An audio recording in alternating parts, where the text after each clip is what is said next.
నమస్తే, welcome to Raj news. నేను శ్రీకాంత్. తెలంగాణ రాష్ట్రంలో హైదరాబాద్ మహానగరంలో ఈరోజు మూసీ నది పునరుజ్జీవం అని చెప్తూ, మూసీ సుందరీకరణ అని చెప్తూ ప్రభుత్వం మహాత్మా గాంధీ విగ్రహాన్ని ఏర్పాటు చేస్తూ గాంధీ సరోవర్ని నిర్మించడానికి సిద్ధమైంది. గాంధీ సరోవర్ నిర్మించడానికి హైదరాబాద్లో చాలా జాగుంది, కానీ మూసీ నది ఒడ్డున నిర్మించాలని ప్రభుత్వం తలపెట్టింది. కానీ ఈ మూసీ నది ఒడ్డున వందలాది కుటుంబాలు ఉన్నాయి, అపార్ట్మెంట్లు కట్టుకొని ఉన్నాయి. సో ఆల్మోస్ట్ 500-600 కుటుంబాలు ఉన్నాయి. ఈ కుటుంబాలు ఏం పాపం చేసినాయి, ఈ కుటుంబాలు ఎందుకు శాపగ్రస్తులయ్యారు, వీళ్ళు ఉన్న పలంగా ఎందుకు ఈరోజు ఖాళీ చేయాల్సి వస్తోంది, ప్రభుత్వం వీళ్ళపైన ఎందుకు ఉక్కుపాదం మోపాల్సినటువంటి పరిస్థితులు వస్తున్నాయి, తెలంగాణ రాష్ట్రంలో ఇట్లాంటి పరిస్థితి రావడానికి కారణం ఏంటి, ప్రజలు ఏం ప్రభుత్వానికి అగెనిస్ట్ కాదు. బాపుఘాట్ సమీపంలో మూసీ డెవలప్మెంట్ భాగంలో గాంధీ సరోవర్ ప్రాజెక్టు చేపడుతున్నట్టు తెలంగాణ ప్రభుత్వం గతంలో ప్రకటించింది.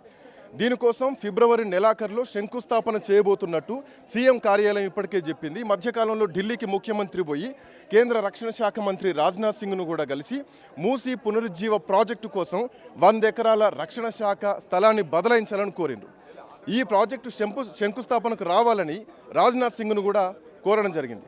బట్ ఆల్ ఆఫ్ సడన్గా వీళ్ళకు నోటీసులు ఇచ్చి అక్వేషన్ చేస్తామంటే ఈ ప్రజలు ఎందుకు ఒప్పుకుంటారు? వీళ్ళకు చిన్న చిన్న పిల్లలు ఉన్నారు, వీళ్ళు ఈరోజు వచ్చి ఉన్నవాళ్ళు ఏం కాదు, వీళ్ళు ఏం గుడిసెలు వేసుకునే వాళ్ళు కాదు. ఓవైపు భూదాన్ భూములు టీటీడీ కోసం వాళ్ళను ఆ భూములను ఆ గుడిసెలను కూలగొడుతుంటే, మహాత్మా గాంధీ విగ్రహ ఏర్పాటు కోసం ఈ కుటుంబాలు వీళ్ళంతా ఎప్పుడో 2010, 2004లోంచి ఈడున్నటువంటి వ్యక్తులు. అంటే ఈ ప్రభుత్వం ఏదైతే కాంగ్రెస్ పార్టీ ప్రభుత్వం ఉందో గతంలో ఈ ప్రభుత్వం పర్మిషన్లు ఇచ్చింది. ఈ ప్రజల గోడు తెలుసుకోవడానికి, వీళ్ళ బాధ ఏందో తెలుసుకోవడానికి రాజ్ న్యూస్ ఇవాళ ఇక్కడికి వచ్చింది. మాట్లాడదాం. అమ్మా, మీకు నోటీసులు ఇంకా రాలేదు, బట్ మీకు పేపర్ ప్రకటనలో మీరున్నటువంటి ఈ బిల్డింగులు తీసేస్తున్నాం, మధు పార్క్ రిడ్జ్ ఏదైతే ఉందో దీన్ని కొట్టేస్తున్నాం అని చెప్పేసి ఒక పేపర్ ప్రకటన వచ్చింది. సో ఇప్పుడు మీరు ప్రొటెస్ట్ చేస్తున్నారు, ప్రభుత్వం మాత్రం ముందుకే పోయేటువంటి పరిణామాలే కనిపిస్తున్నాయి. సో ఏం చెప్పాలనుకుంటున్నారు ప్రభుత్వానికి? ప్రభుత్వానికి మేము ఏం చెప్తామండి, మా బిల్డింగ్ తీయకుండా మీరు ఏం చేసుకున్నా మాకు అభ్యంతరం లేదు, అండ్ మా బిల్డింగ్ మాత్రం కదలొచ్చొద్దు. మేమేమో నిన్నటిదాకా అసలు ఇక్కడ ఏం కడతారో కూడా మాకు ఇప్పుడు వచ్చి క్లారిటీ ఇవ్వలేదు. నిన్నటిదాకా ఏమో గాంధీ సరోవర్ ప్రాజెక్ట్ అని మాట్లాడారు, ఇవాళేమో నిన్న మేమందరం ఇలా ప్రొటెస్ట్ చేస్తున్నామని చెప్పి ఆ గాంధీ గారిది తగ్గించేసి బఫర్ జోన్ అని భయపెట్టడానికి ప్రయత్నిస్తుంది మమ్మల్ని ప్రభుత్వం. మేము బఫర్ జోన్లో అయితే లేదు, ఇది ఇల్లీగల్ కన్స్ట్రక్షన్ ఏమాత్రం కాదు. అన్నీ లీగల్గానే ఉన్నాయి, డాక్యుమెంట్స్ అన్నీ మాలో ఉన్నాయి. సో మేము ఎక్కడి దాకా అయినా వెళ్తాము, మేమైతే ఇచ్చేదే లేదు. ఎన్ని సంవత్సరాల నుంచి ఉంటుంది మరి ఇక్కడ? మేము యాక్చువల్గా వచ్చి 5 years అయిందండి, 3 years అయింది మేము కొనుక్కొని. ఉన్నబలంగా వెళ్ళమంటే మేము ఆ డబ్బులు ఈ డబ్బులు పెట్టి కొనుక్కున్నాము ఇవన్నీ. ఉన్నబలంగా వెళ్ళమంటే ఎక్కడికి అయితే వెళ్ళలేమండి మేము. ప్రభుత్వం మీకు పునరావాసం కల్పిస్తాం, లేదంటే దానికి సంబంధించినటువంటి నష్టపరిహారం కూడా ఇస్తూ ఉంటున్నారు. పునరావాసం ఎక్కడిస్తారండి? వాళ్ళు ప్రకటించింది ఎంత, ఏదో పేపర్లో 2-3 పేపర్లో వేసినట్టున్నారు. మాకేం డైరెక్ట్గా అయితే ఏం చెప్పలేదు, ఇంకా మాతో ఏమీ మాట్లాడలేదు ఇంకా వాళ్ళు. అండ్ ఆ ఇచ్చే డబ్బులతో ఇక్కడ ఎక్కడా కూడా రాదు మాకు, వాళ్ళు ఇచ్చే దాంతో ఇక్కడ ఎక్కడా రాదు. మీకు తెలియదా ఇక్కడ కాస్ట్ ఆఫ్ లివింగ్ ఎలా ఉందో, ఇక్కడ బిల్డింగ్స్ ఎలా కొనుక్కోవాలో? ఇది మేము జస్ట్ అపార్ట్మెంట్లో ఉన్నాం, మేమేం విల్లాల్స్లో లేము, మాకు ఉన్నది ఒకటే ప్రాపర్టీ, మేము దీంట్లోనే ఉంటాము. మేము ఇవ్వదలుచుకోలేదు, ఏమి ఇచ్చినా కూడా మాకు కూడా మెమరీస్ ఉంటాయి, మేము ఎంతో కష్టపడి కొనుక్కున్నాం మేము ఇది. మేమైతే ఇచ్చేది లేదండి. Okay, thank you. ఎన్ని కుటుంబాలు ఉంటాయమ్మా ఇక్కడ? ఇక్కడ 450 కుటుంబాలు ఉంటాయండి. ఏబీ బ్లాకులు 2 బ్లాకులు 450 కుటుంబాలు ఉంటాయి. ఇక్కడంతా ఒక్కొక్కరు చాలామంది మిడిల్ క్లాస్ వాళ్ళని ఒక 10 years 15 years నుంచి ఉంటున్నారు ఇక్కడ. ఇప్పుడు అంతా బాగుంది, మేము సుఖంగా ఉంటున్నాం అన్న టైంలో గాంధీ సరోవర్ అంటారు, గాంధీ స్టాచ్యూ అంటారు. లేదు, అది కాదని మేము మొత్తం అంతా తిరగబడేసరికల్లా ఇప్పుడు ఏంటి అంటే ఆ మాట కాకుండా బఫర్ జోన్ అంటున్నారు. నిన్న ఆర్డీఓ గారు మాట్లాడిన మాటలు, బఫర్ జోను కొంతమేర పోతుంది, కొంతమేర ఉంటుంది, అయినా కూడా దాన్ని కూడా మేమే తీసుకుంటాము, మీకు కాంపన్సేషన్ ఇస్తాము అనే ఒక మాట ఆ వీడియో రిలీజ్ చేశారండి. అంటే దానికి ఏంటి అర్థం అండి? మేము అడుగుతున్నాం ఆ కాంపన్సేషన్ అని, మమ్మల్ని డిస్టర్బ్ చేసి మాకు ఎందుకండి కాంపన్సేషన్ ఇవ్వటము? మమ్మల్ని ఎక్కడికి పంపించొద్దు, మీరు డెవలప్మెంట్ చేసుకోవాలనుకుంటే ఎక్కడైనా చేసేసుకోండి, బయట గవర్నమెంట్ ల్యాండ్ చేసుకోండి, ఎక్కడ పడితే అక్కడ ఉంది అక్కడ చేసేసుకోండి, కానీ మమ్మల్ని పంపించేసి ఇక్కడ మీరు ఏదో కట్టేస్తాను, అసలు ఇక్కడ ఏం కడతానని కూడా ఇంతవరకు మాకు క్లారిటీ లేదండి. మాకు వచ్చి ఇండివిజువల్గా మాతో ఎవరితో కూడా అధికారులు మాట్లాడలేదు ఇప్పటి వరకును, మీటింగ్ పెట్టడం కానీ ఏది లేదు. 1 year బిఫోర్ ఇలా అనుకుంటున్నాము, మీ ఒపీనియన్ ఏంటి అని అడగడానికి వచ్చారు ఆర్డీఓ గారు మీటింగ్ పెట్టి. 1 year కూడా అవుతుందో లేదో మరి. ఈలోపు మేమందరం దాన్ని అపోజ్ చేశాము, ఎట్టి పరిస్థితుల్లో మేము ఇచ్చేది లేదని చెప్పాము. వాళ్ళు వెళ్ళిపోయారు. ప్రాపర్గా ఏదైనా ఉంటే ఫర్దర్ గవర్నమెంట్ నుంచి ఏదైనా సమాచారం ఉంటే మళ్ళీ వస్తామన్నట్టు.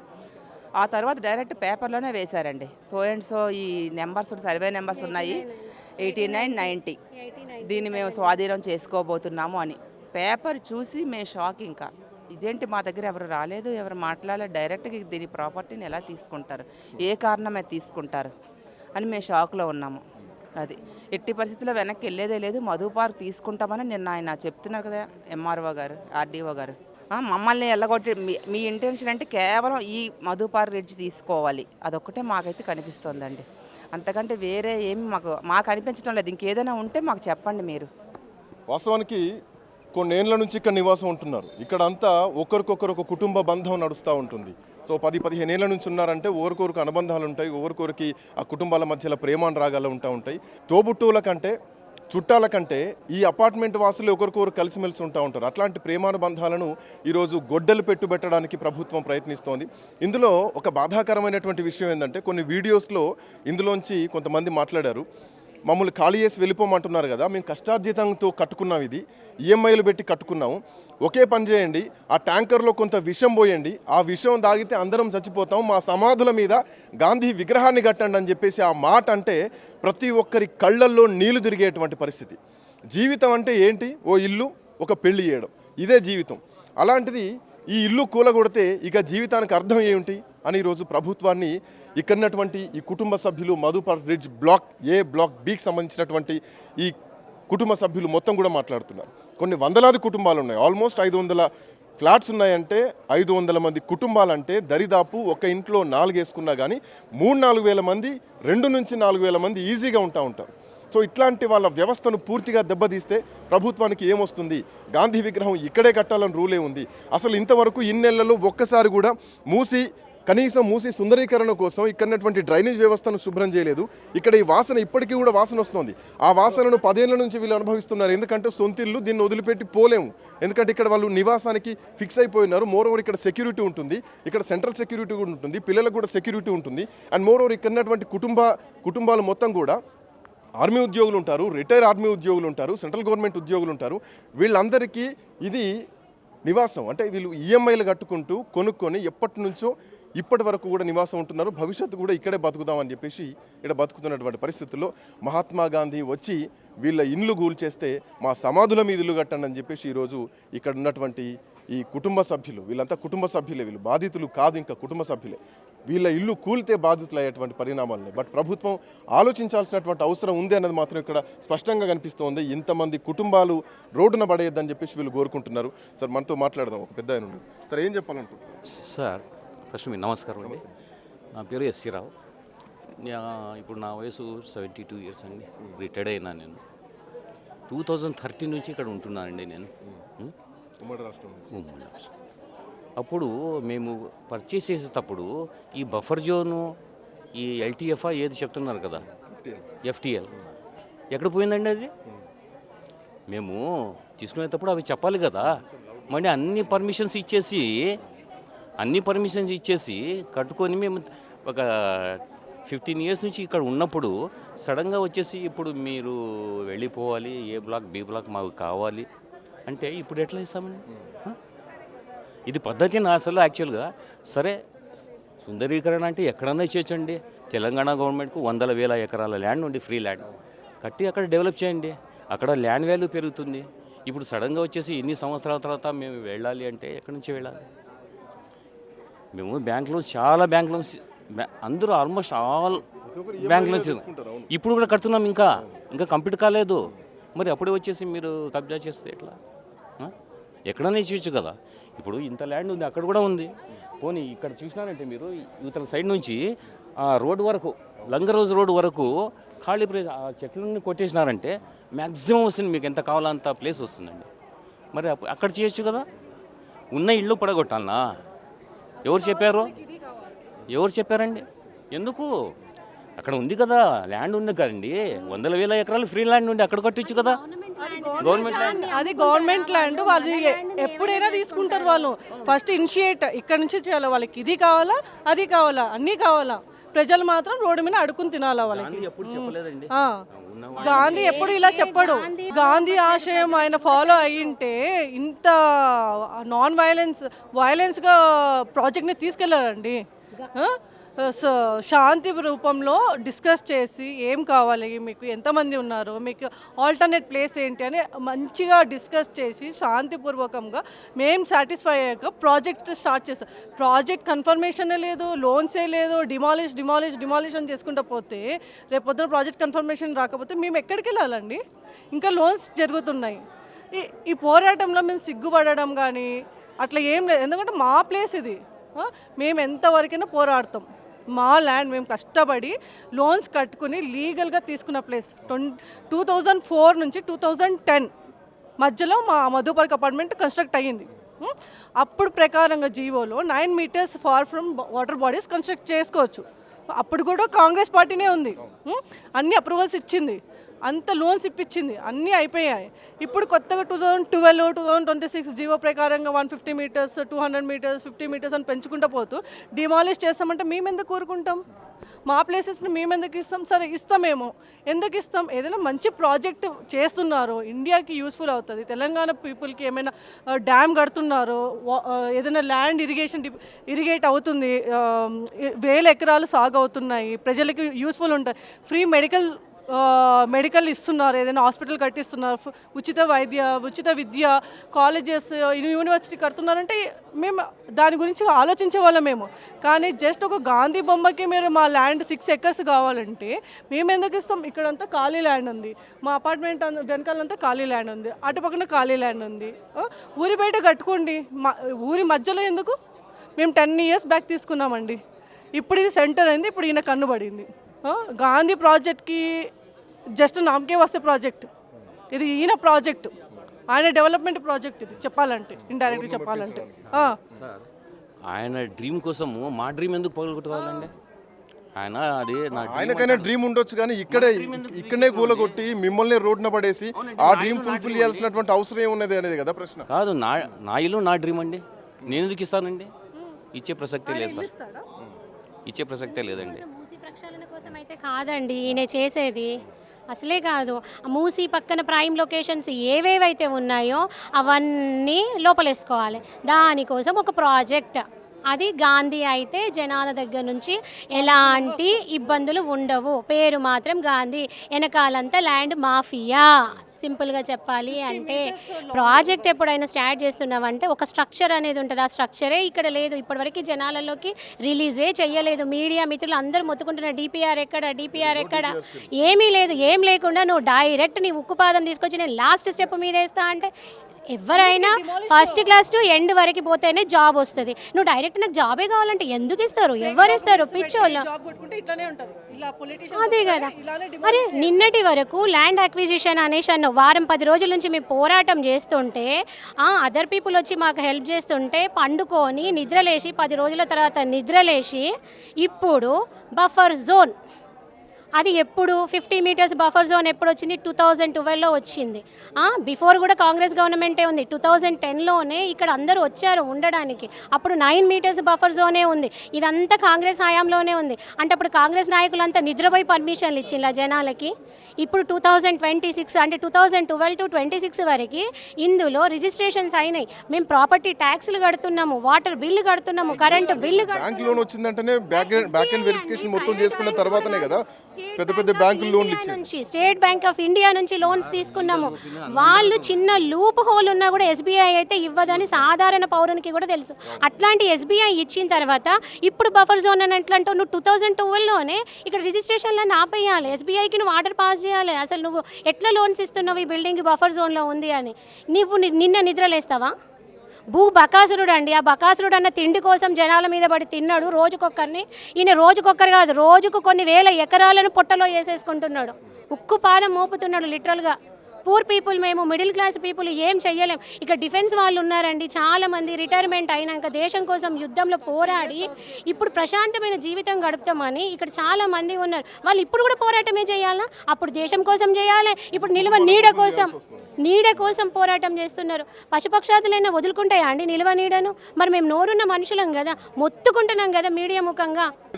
చాలా నేచర్ దెబ్బతింటుంది, మాకు తెలియకుండా ఎన్నో చెట్లు కొట్టేశారండి. ఇప్పటికీ పీకాక్స్ అయితే మనం చూద్దామన్నా కనబడు బోలెడన్ని పీకాక్స్. ఇప్పుడు చెట్లు కొట్టేయడం వల్ల అవి ఎక్కడికి పోవాలన్నా కూడా తెలియట్లేదు. పీకాక్స్ ఏం చేసినాయండి? వాటి చెట్లను ఎందుకు కొట్టేయాలి? ఇటు చెట్లు కొట్టేస్తావు, అటేమో వర్షాకాలం రాగానే చెట్లు పెడతావు. ఇవి మా పైసలే, అవి మా పైసలే మన ఎత్తి మీద రుద్దుతున్నావు ఫైనల్గా. ఎందుకు? మంచి డెవలప్మెంట్ చేసి చూపించండి. పక్షులు ఏం చేసినాయండి? పశువులు ఏం చేసినాయండి? వాటికి కూడా నష్టమే చేస్తున్నావు.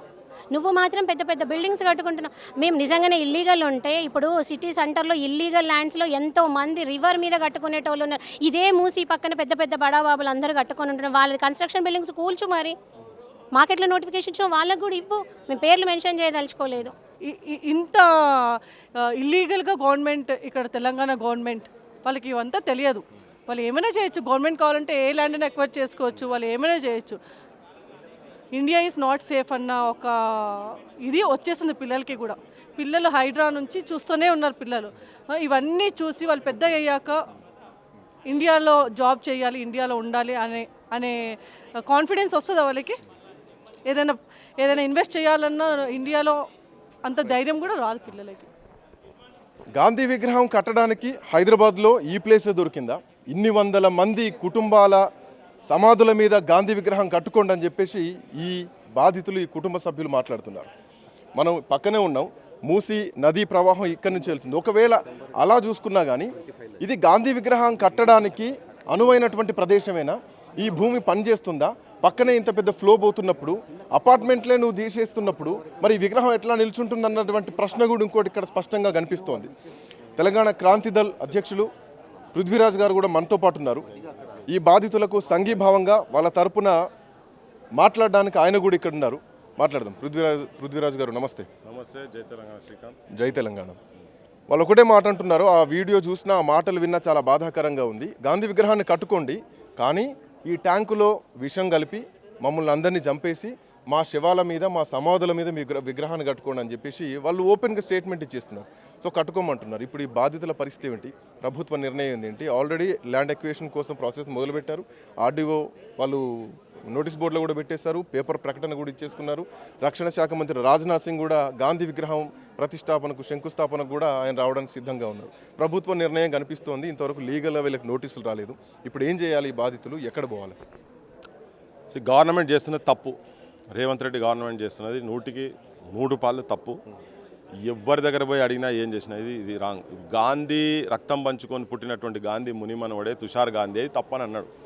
ఈ డూప్లికేట్ గాంధీలు పెట్టిన ఏజెంటు, సోనియా గాంధీ, ప్రియాంక గాంధీ, రాహుల్ గాంధీ పెట్టిన ఏజెంటు ఇదో రజాకార్ రేవంత్ ఉన్నాడు కదా, ఆయన వచ్చి ఒక రజాకార్లను మరిపించే విధంగా పైశాచికంగా వీళ్ళ మీద అన్ని పర్మిషన్ ప్రభుత్వమే ఇచ్చింది. వీళ్ళు సామాన్యులు కాదు. భారతదేశము మొత్తము ఒక గార్డెన్ కంటే ఒక గార్డెన్లో, ఒక బాగ్లో డిఫరెంట్ పూలు ఎట్లుంటాయో అట్లా ఇట్లా అన్ని ప్రాంతాలకు వెళ్ళి వచ్చి ఇక్కడ ఉన్నోళ్ళు, కల్నళ్ళు ఉన్నారు, మేజర్లు ఉన్నారు, దేశం గురించి కొట్లాడిన వాళ్ళు ఉన్నారు, కలం వీరులు ఉన్నారు, చాలామంది. అంటే పైసా కూడబెట్టుకొని వాళ్ళు ఏదో ఇంద్రజాల మహేంద్రజాల ఉన్నటువంటి ఇండ్లు ఏం కట్టలే.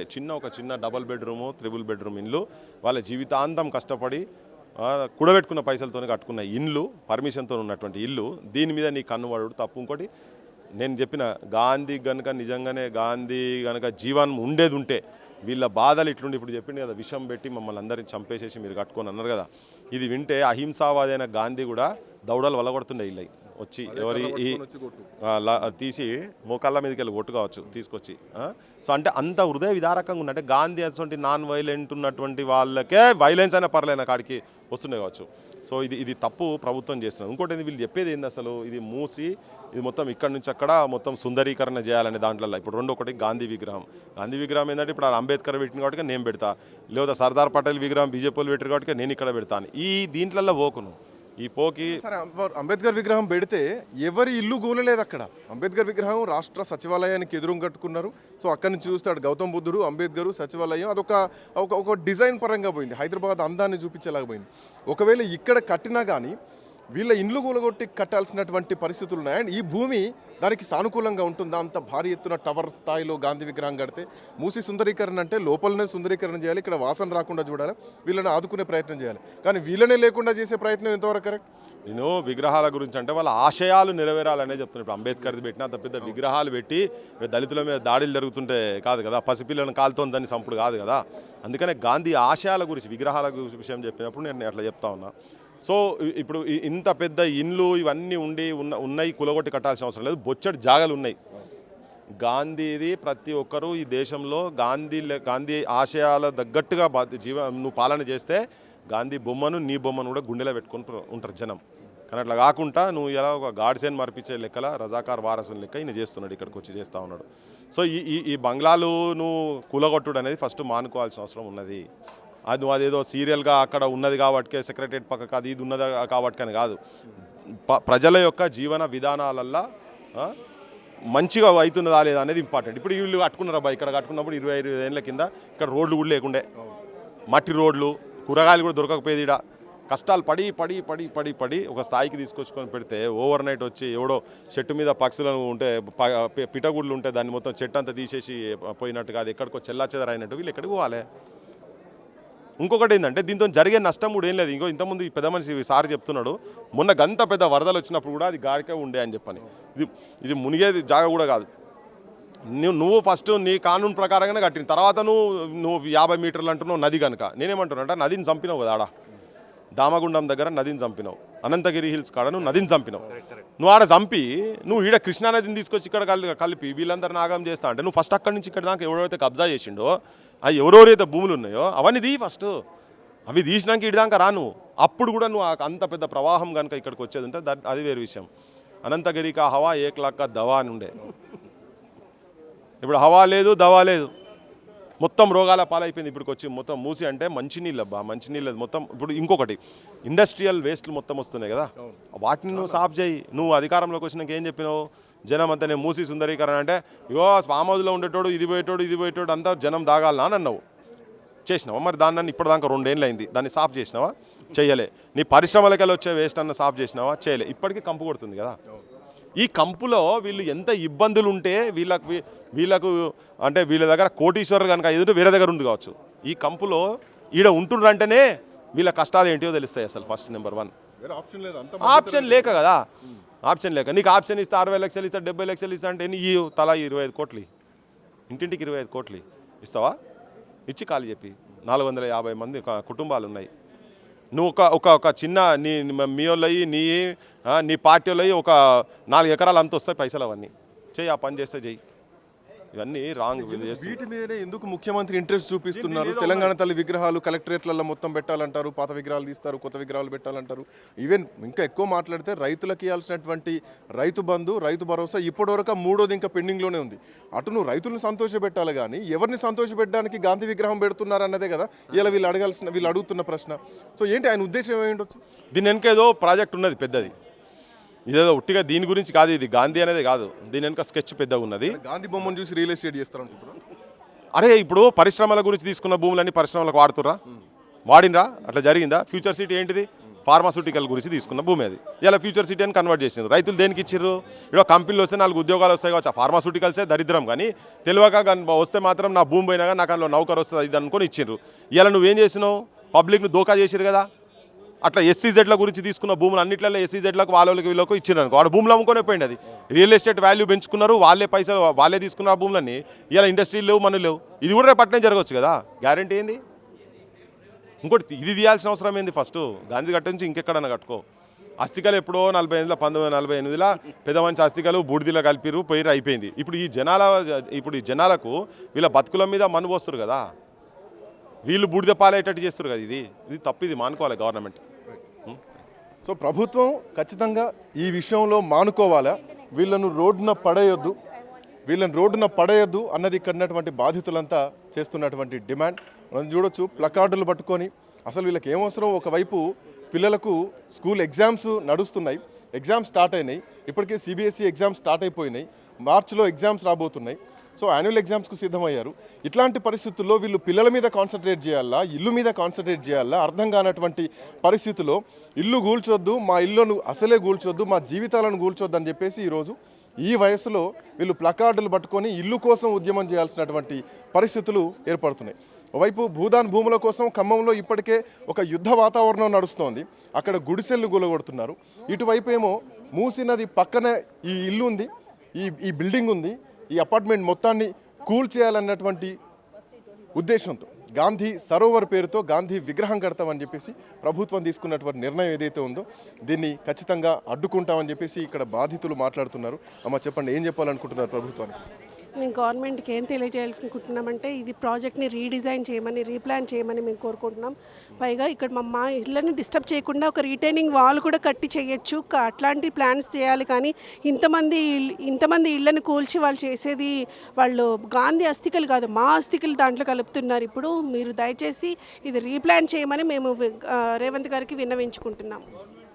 కానీ ప్రభుత్వం మాత్రం ఇప్పటికే దీనికి సంబంధించి ల్యాండ్ అక్విజిషన్ ముందుకు పోతున్నారు. సో శంకుస్థాపన కూడా సిద్ధమవుతున్నారు. కేంద్ర మంత్రి కూడా రాబోతున్నారు. మీరేమో ప్లకార్డులు పట్టుకుని ఉద్యమం చేస్తున్నారు. ప్రభుత్వం నుంచి కూడా ఇంతవరకు ఏమైనా రియాక్షన్ వచ్చిందంటే ఇప్పటివరకు రియాక్షన్ రాలేదు. సో ఏమైనా రియాక్షన్ ఎక్స్పెక్ట్ చేస్తున్నారా? మేము రీచ్ అయ్యేంత వరకు రియాక్షన్ మేము ఎక్స్పెక్ట్ చేస్తూనే ఉన్నాము. ప్రభుత్వం దీనికి తక్షణమే స్పందించాలని కోరుకుంటున్నాము. రేవంత్ రెడ్డి గారు దయచేసి మీరు దీని గురించి స్పందించండి. మా ఇళ్ళ మీద మా జోలికి రాకండి. రిటైనింగ్ వాల్ కట్టుకొని రీడిజైన్ చేయండి.